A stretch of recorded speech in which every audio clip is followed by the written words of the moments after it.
گناہوں سے مجھ کو بچایا الہی، بری عادتیں بھی چھڑایا الہی، بری عادتیں بھی چھڑایا الہی۔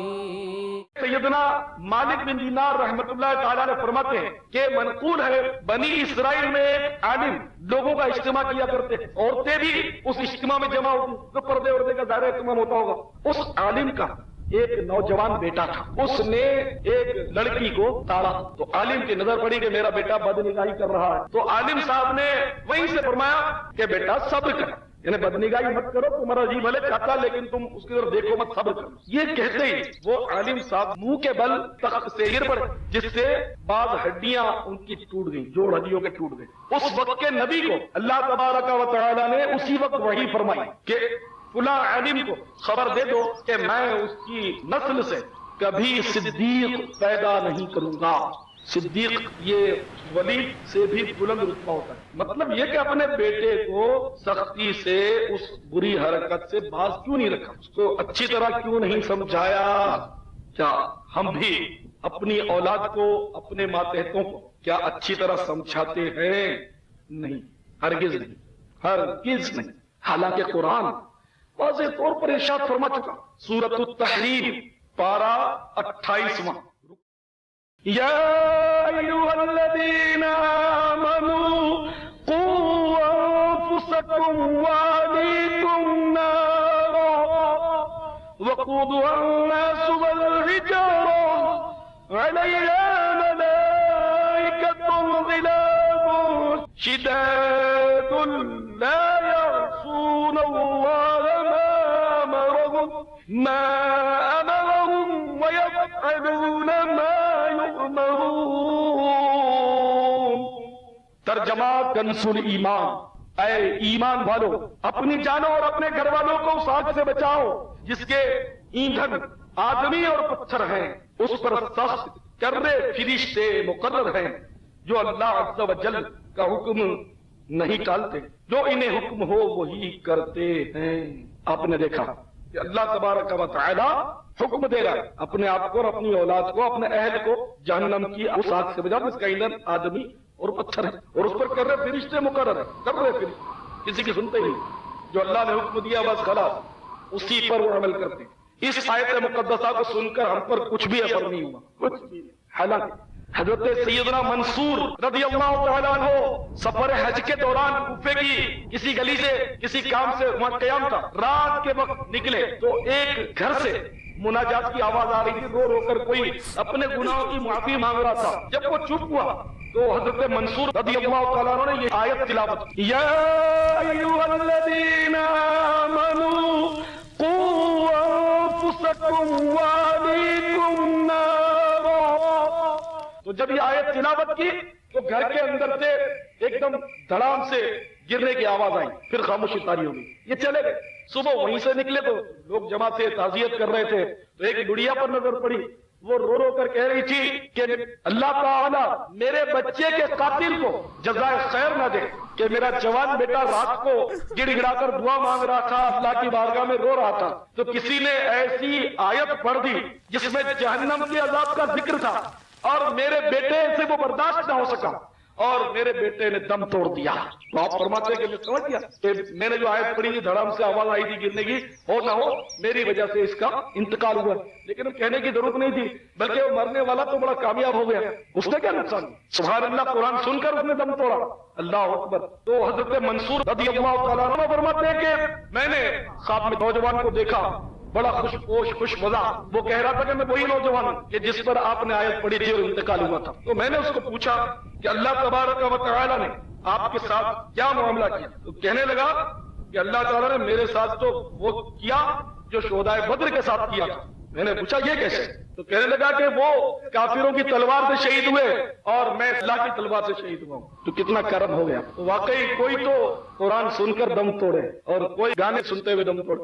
وہ معزز تھے زمانے میں مسلمان ہو کر اور ہم خوار ہوئے تاریخ قرآن۔ ایک وہ تھے جو قرآن سن کر دم توڑتے تھے، عشق رسول میں دم توڑتے تھے، گنبد خضرا کی جھلک دیکھ کر دم توڑتے تھے، محبوب کے مزار پر انوار کا دیدار کر کے دم توڑتے تھے، عشق رسول میں رو رو کر دم توڑتے تھے۔ اور ہائے افسوس آج کرکٹ کے کھلاڑی کے آؤٹ ہونے پر کچھ لوگ مرتے ہیں، کوئی چھت سے گر کر مرتا ہے، کوئی دیکھتے دیکھتے ہنگامے ہوتے ہیں، اس میں مار کٹائی میں کچھ لوگ مرتے ہیں۔ تو میرے میٹھے میٹھے اسلامی بھائیوں، آخر کب سمجھو گے، کب تمہیں احساس پیدا ہوگا؟ اگر یہی غفلت کی زندگی رہی تو پھر کیسے کام چلے گا؟ تو بہرحال اپنی اولاد کو اگر نیکیوں کے راستے پر نہ لگایا، گناہوں سے نہ روکا، تو ابھی ابھی آپ نے قرآن سنا کہ قرآن کا حکم ہے کہ اپنے آپ کو، اپنے اہل و عیال کو اس آگ سے بچاؤ جس کا ایندھن آدمی اور پتھر ہیں۔ پیارے پیارے اسلامی بھائیوں، اگر اپنے گھر والوں کو بھی نہ سمجھایا تو پھنسو گے، جیسا کہ حضرت فقیہ ابو الدیث سمرقندی رحمۃ اللہ علیہ نے نقل کیا کہ قیامت کے دن ایک بندہ بارگاہ خداوندی میں پیش کیا جائے گا، اس کی اولاد، اس کی بیوی وغیرہ گھیر لیں گے، یا اللہ اس نے ہمیں دین کے احکام نہیں سکھائے تھے، ہمیں پردے کی تلقین نہیں کی تھی، ہمیں سچ بولنے کی تلقین نہیں کی تھی، نمازوں کا حکم نہیں دیا تھا۔ یہ میں وضاحت سے عرض کر رہا ہوں تاکہ ہم سمجھتے چلے جائیں، حدیثوں کے الفاظ نہیں، میں تو مضمون بیان کر رہا ہوں حدیث کا کہ بہرحال یا اللہ اس نے ہمیں دین کے احکام نہیں سکھائے تھے، یا اللہ یہ ہم کو حرام روزی کھلاتا تھا، سود پر کام کرتا تھا، رشوت کا لین دین کرتا تھا، رشوتیں لا کر کھلاتا تھا، باسی اشیاء تازی کہہ کر بیچتا تھا، اس نے میوزک سینٹر کھول رکھا تھا، ویڈیو کیسیٹیں بیچتا تھا، فلموں کی گانے بازوں کی کیسیٹیں بیچتا تھا۔ تو یہ فریاد ہوگی کہ اس نے دین کے احکام نہیں سکھائے اور حرام روزی کھلاتا تھا۔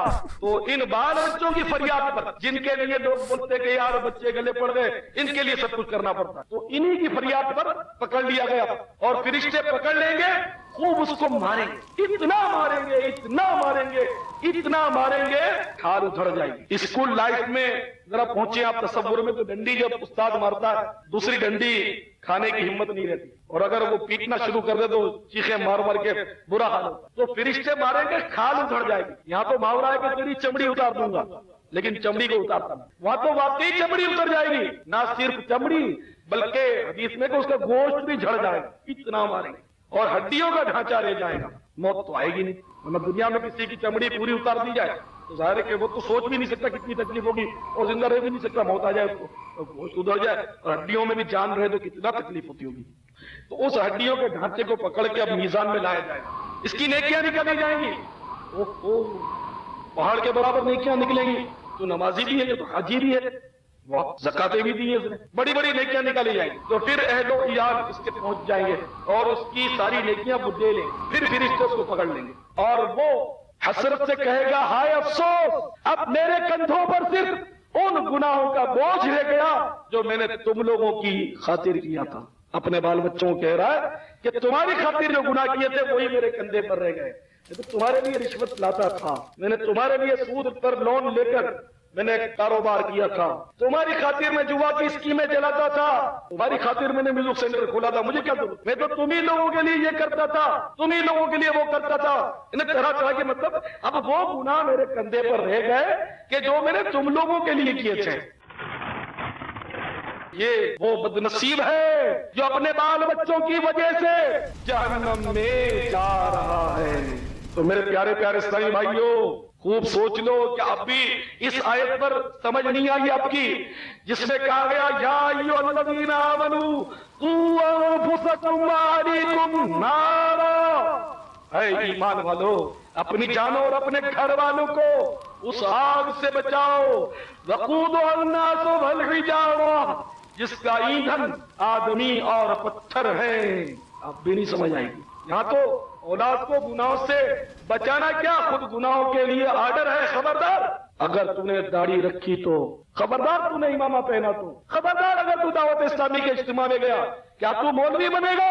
یعنی نعوذ باللہ، زبان قال سے نہیں، زبان حال سے وہ بندہ کہہ رہا ہے کہ تو ہمیں چھوڑ کر اکیلا جنت کی طرف چل دیا, تیرے ساتھ آنے کا تو ہم سوچ بھی نہیں سکتے, تجھے بھی نہیں جانے دیں گے. دیکھ میں داڑھی منڈاتا ہوں, جہنم کے راستے پر میں چل پڑا ہوں. دیکھ میں جھوٹ بول کر کاروبار کرتا ہوں, جہنم کے راستے پر چلتا ہوں. دیکھ میں فجر کے ٹائم پر بھی سویا رہتا ہوں, جہنم کے راستے پر چلتا ہوں. دیکھ فیشن کا دل دادا ہوں, جہنم کے راستے پر چلتا ہوں. دیکھ میں سود اور رشوت کا لین دین کرتا ہوں, جہنم کے راستے پر چلتا ہوں. کیا تو ملا بنے گا, مولوی بنے گا؟ تو دعوت اسلامی کے مدنی ماحول کے ذریعے اللہ رسول کی خوشنودی اختیار کرے گا, جبکہ رات دن میں اللہ رسول کو ناراض کیا جا رہا. میں تیرا باپ ہوں, میں تیری ماں ہوں, اگر ہمارا دل دکھائے گا تو یوں ہو جائے گا, یوں ہو جائے گا. اولاد کو کسی طرح بھی مطلب اس راستے سے روکا جاتا ہے, سب نہیں روکتے, لیکن اگر یہ کہہ دوں کہ اکثریت روکتی ہے تو شاید ہو سکتا ہے غلط نہ ہو, پتہ نہیں مسلمانوں کو کیا ہو. تو میرے پیارے پیارے اسلامی بھائیوں, یہ یاد رکھیے کہ اگر ہم نے مطلب امر بالمعروف و نہی عن المنکر کو چھوڑا تو ہم کہیں کے نہیں رہیں گے. آپ دیکھو ہمارے صحابہ کرام علیہم الرضوان نے دین کے لیے کیسی کیسی تکلیفیں اٹھائی اور کیسے کیسے سفر ان حضرات نے کیے, یہ آپ سب جانتے. اور دنیا کے کونے کونے میں صحابہ کرام علیہم الرضوان جو ہیں وہ تشریف لے گئے اور انہوں نے وہاں پہنچ کر دین کو پھیلایا اور مطلب یعنی کہ اسلام کا ڈنکا بجایا, اور اس کی خاطر کیسی کیسی قربانیاں دی. حقیقت میں اسلام کی قدر تو حضرت بلال رضی اللہ تعالیٰ عنہ سے کوئی پوچھے, کیسی کیسی اسلام کی خاطر تکلیفیں اٹھائی. آل یاسر سے کوئی پوچھے, حضرت خباب سے پوچھے, سیدنا خبیب سے پوچھے, اسلام کی خاطر انہوں نے جو تکلیفیں برداشت کی. سیدنا زید بن دسنہ سے کوئی اسلام کی تکلیفیں پوچھے اور اہمیت پوچھے, کتنی انہوں نے تکلیفیں اسلام کی خاطر برداشت کی اور اسلام کو کس قدر مطلب یعنی کہ تکلیفیں اٹھا کر انہوں نے ہم تک پہنچایا.